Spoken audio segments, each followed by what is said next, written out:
தென்னாடுடைய பெரியவா போற்றி, பெரியவா போற்றி, பெரியவா எந்நாட்டவர்க்கும் இறைவா போற்றி, இறைவா போற்றி, இறைவா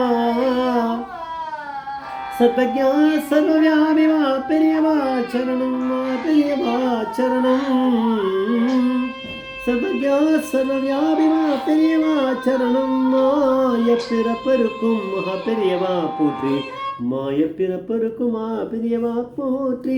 அபார கருணா சிந்தம் ஞானதம் சாந்திரபுரம் ஸ்ரீ சந்திரசேகரபுரம் பரமாமதானம் கலிக தெய்வம் கஞ்ச்மான் யூடியூப் சேனல் பிரத்யேகம் அந்த மகாபெரிய பக்தர்களுக்கு ஏற்பட்டு கொண்டிருக்கும் அனுபவங்களை ஒவ்வொரு நாளும் ஒரு அனுபவம், அதுக்கு ஒரு தலைப்பு. அனுபவத்தோட தலைப்பு வசதி வரைச்ச பண்ணு இப்போது இவா பண்ணட்டும், வசதி வரைச்ச பண்ணு இப்போது இவா பண்ணட்டும். இந்த சேனல் இது இருக்க சப்ஸ்கிரைப் பண்ணாலும் பண்ணுங்கள், நன்மை பாருங்கள். லேட் ஸ்ரீ வெங்கடசேஷையர் அவளோட பொண்ணு ஸ்ரீமதி சீதாலக்ஷ்மி குருசுவாமி அப்படிங்களோட எக்ஸ்பீரியன்ஸை வந்து நம்ம 1714 அந்த எபிசோட் நம்பர் 1714 பார்த்துருக்கோம். இதில் வந்து அன்னைக்கு வந்து ஊஞ்சல் உன்னோட கல்யாணத்தும் போது ஊஞ்சல் நடத்துவாளே, அதும்போது உனக்கு கொடுத்த அந்த ஊஞ்சல் பழத்தை சாப்பிட்றதுக்காக அந்த ஊஞ்சலில் பொண்ணும் பிள்ளையும் உட்காந்து அந்த ஊஞ்சல் கிண்ணத்தை எனக்கு கொண்டு வான்னு கொண்டால அதை கொண்டு வந்து கொடுத்துட்டு போயிட்டாளே, அது என்ன விஷயம்னு தெரியாது. அப்போ கொடுத்துட்டு வந்துட்டா முடிஞ்சுது. இப்போ வந்து கனால பெரியவா திருப்பி வந்தா சீதாலக்ஷ்மிக்கு வந்து மடத்துக்கு கோதானம் பண்ணு, மட்டம்க்கு கோதானம் இவ்வண்டி அப்படின்னு பெரியவா தெலுங்குக்காரா சொல்லிட்டு போயிட்டா பெரியவா. சீதாலக்ஷ்மி குருசாமி 2 பேரும் மடத்துக்கு போகிறதுக்கு முன்னால் சீதாலக்ஷ்மியோட தம்பி, அவர் கொஞ்சம் வசதி கொஞ்சம் கம்மியானவர் தான், ஏழை தான், வயத்தை கட்டி வாயை கட்டி தினமும் கதையை நடத்தின்னு இருக்கார், கதாகாலட்சேபம். அதனால் வீட்டுக்கு வந்தார். இவள் விஷயத்தை சொல்லி நாங்கள் மடத்துக்கு போகிறான்னும் போது அவர் சொன்னார், அவருக்கு இன்னும் தோணிடுத்து, ஐயோ நம்ம கோதானம் பண்ணலாமே, எப்படியாவது பண்ணிடலாம், எதையாவது விற்று பண்ணிடலான்னு சொல்லிட்டு அந்த கோதானத்தை நான் பண்ணுறேனே அப்படின்னா இவள் என்ன பண்ணுவாள், சரின்ட்டானா பரவாயில்ல, புண்ணியக்காரியம் தானே, தம்பி பண்ணட்டுமே, பெண்ணாச்சு, நம்ம வேறு ஏதாவது ஒன்று பண்ணிக்கலான்னு. இப்போ 3 பேருமா கிளம்பி மடத்துக்கு போயிருக்கான். மடத்து ஒரு ஸ்டாஃப் சொன்னாராம், மாப்பெரியவா உத்தரவு இல்லாமல் கோதானம்லாம் பண்ண முடியாது, உத்தரவு வாங்கிட்டு வாங்க போங்க அப்படின்னாலாம். 3 பேருமா போய் மாப்பெரியவா முன்னாடி போய் நின்றாலாம். இவா எதுவுமே பேச ஆரம்பிக்கலை. பெரியவா வந்து சீதாலக்ஷ்மி கிட்ட கேட்டாராம், அவர் கூட வந்தவர் இவர் எதுக்காக வந்தார், என் தம்பி இந்த மாதிரி கோதானம் பண்ணுறதுக்கு ஆசைப்படுறார், அவரை நான் கூட்டின்னு வந்திருக்கேன்னு ஏதாவது சொன்னால. இந்த பாயிண்ட் தான் நம்ம பார்க்கணும். இதெல்லாம் தான் நான் சீரியஸாக பார்ப்பேன். அதனால தான் இது ஒரு அனுபவமாக இருது. அவள் வந்து எதுவுமே சொல்லலை. தம்பி வந்து சொன்னது, எனக்கு வந்து ஒரு கோதானம் பண்ணணுன்னு ஆசையாக இருக்குது, நான் பண்ணுறேனே அப்படின்னா, சரி வாப்பா நான் கூட்டின்னு போகலாம், பெரியவா உத்தரவு கொடுக்கட்டும் பண்ணிடலாம், நாங்கள் பண்ணுறதுக்கு பதிலாக நீ பண்ண, மேபி அவள் பணத்தை கூட இவருக்கு கொடுத்து இவரை பண்ண வைக்கலாம், ஆனால் பெரியவா அதுக்கெலாம் ஒத்துக்க மாட்டாளே. 3 பேருமா போகிறா.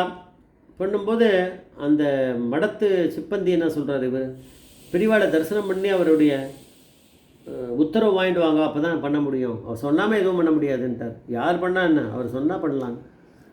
பெரியவா கிட்ட போயிட்டு 3 பேருமா நமஸ்காரம் பண்ணி இருந்தோடனே பெரியவா வந்து சீதாலக்ஷ்மி கிட்ட சொல்கிறார், கேட்குறார், உன்னோட தம்பிக்கு கோதானம் பண்ணுற அளவுக்கு வசதி வந்து விடுத்தா அப்படின்னு ஒரு கேள்வி போட்டிருக்காரு.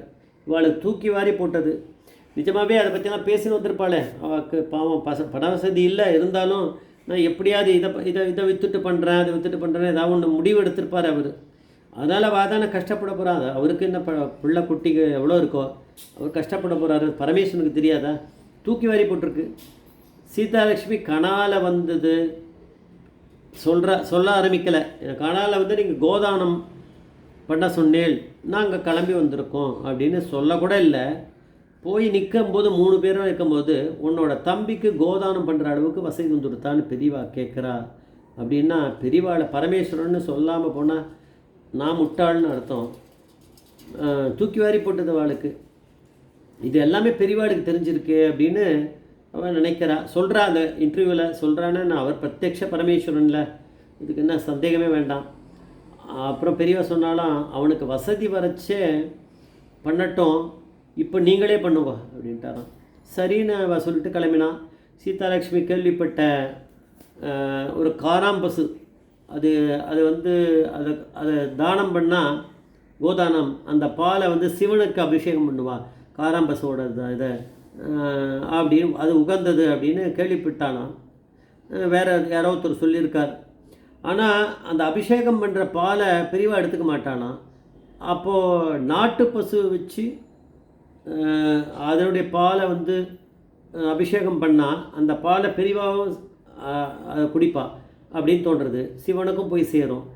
இது இந்த விஷயத்தையும் பின்னாடி யாரோ சொல்லி கேள்விப்பட்டு புரிஞ்சுட்டுருக்கா. அதனால் சரி, நம்ம வந்து காராம்பசு வேண்டாம், நாட்டு பசு எதாவது கிடச்சா பண்ணிடலாம் அப்படின்னு இதெல்லாம் ஓடிகிட்டே இருக்குது. இப்போது கனால வந்து நீ பசுவை தானம் பண்ணுறியா கோதானம்னு சொன்னவருக்கு அவருடைய தம்பி நான் பண்ணுறேன்னு சொல்லி அந்த தம்பியை கூட்டின்னு போடும்போது அவர் ஏழை, அவர் பண்ண வேண்டாம், இப்போது அவருக்கு அந்த வசதி இல்லை, வசதி வரும்போது அவர் பண்ணட்டும், இப்போ நீங்களே பண்ணுங்கன்னு சொன்ன எல்லாமே தெரிஞ்சவர்.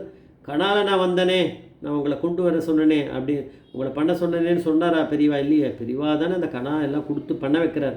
பரமேஸ்வரன் அவர் தான். இவ்வளோ நடந்து போயிடுத்து. இப்போ காராம்பசுக்கு ஏற்பாடு பண்ணலாம் அப்படின்னு நினைக்கும்போது அந்த காராம்பசு வந்து பால் வந்து சிவனுக்கு வந்து அபிஷேகம் பண்ணலாம், ஆனால் அந்த பாலை வந்து பெரியவா குடிக்கக்கூடாதுன்னு அப்படி இருக்கான், சாஸ்திரத்தில் அப்படி சொல்லியிருக்கு. அப்போ நாட்டு பசு ஏதாவது வாங்கி அதை வந்து அபிஷேகம் பண்ணால் அந்த பாலை பெரியவா குடிக்கலான்னு இதெல்லாம் கண்டுபிடிக்கிறது கொஞ்சம் நேரமாக இருக்குது, புரிஞ்சிருக்கு. அப்போ ஐடியாவை மாற்றி நாட்டு பசு வாங்கலாமோ அப்படின்னு ஒரு மனசில் நினைக்கிறப்போ ஒரு ஃபோன் வருது, மடத்துலேருந்து ஃபோன் வருது. மடத்துக்கு வாங்கோ, நாட்டு ஜாதி பசு ஒன்று வந்திருக்கு, கண்ணுக்குட்டியோடு இருக்குது, வாங்கோ அப்படின்னாலாம்.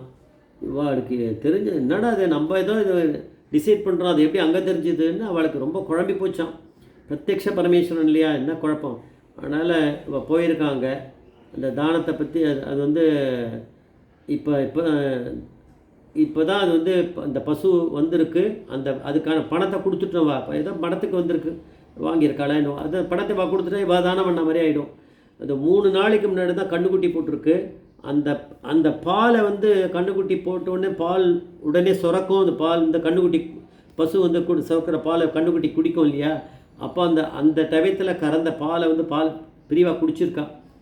அப்போது அந்த வெள்ளிக்கிண்ணத்தை காமிச்சு, இந்த வெள்ளிக்கிண்ணத்தில் தான் அந்த பாலை போட்டு கொடுத்தேன் அப்படின்னு அந்த அணுக்கு தொண்டர் சொன்னாராம். அது எந்த வெள்ளிக்கிண்ணம்னா, இவள் வந்து அந்த 1714 அந்த எபிசோடில் சொன்ன அந்த வெள்ளிக்கிண்ணம். அப்போ பெரியவா வந்து எப்படி ஒரு பக்தரை பிடிச்சி வச்சுக்கிறாருன்னு நம்ம தெரிஞ்சுக்கலாம். ஜெய் ஜெய்சங்கர் ஹரசங்கர் மகாபிரிய பாதமேச்சரம் மகாபிரிய பாதமேச்சரம்.